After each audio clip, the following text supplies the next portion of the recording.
শহর কলকাতায় ফের ভূমিকম্প, কেঁপে উঠল গোটা শহর। শুক্রবার দুপুর 1:22 হঠাৎ কেঁপে উঠল গোটা শহর। শুধু কলকাতা নয়, কেঁপে উঠেছে বেশ কয়েকটি জেলাও। ফলে আতঙ্কিত হয়ে পড়ে শহরবাসী। রিক্টার স্কেলে কম্পনের মাত্রা ছিল 5.5।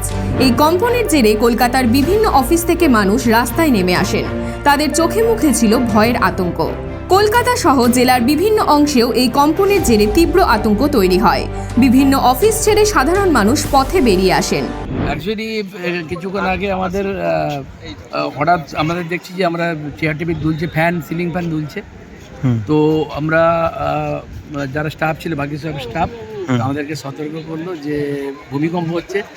তো আমরা বেরিয়ে দেখি যে কাতার কাতার যত স্টাফ ছিল বিভিন্ন ব্লকে, আমাদের 4টে ব্লক থেকে সিঁড়ি দিয়ে সবাই দৌড়ে দৌড়ে সব বাইরে একটা সেফ ডিস্টেন্সে সবাই এক জায়গায় আমরা জড়ো হয়েছি।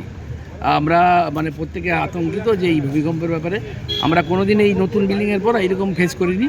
এই প্রথম আমরা এরকম যে একটা প্রবল ভূমিকম্পের মুখে আজকে আমরা পড়লাম। এটা একটা আমাদের মানে আতঙ্কগ্রস্ত সবাই হয়েছে, সমস্ত স্টাফ। মানে কি করে বুঝলেন কাজ করতে দেখলাম যে হঠাৎ চেয়ার দুলছে, সিলিং ফ্যান দুলছে, আর হচ্ছে প্রত্যেকের স্টাফ চিৎকার করছে ভূমিকম্প বলে।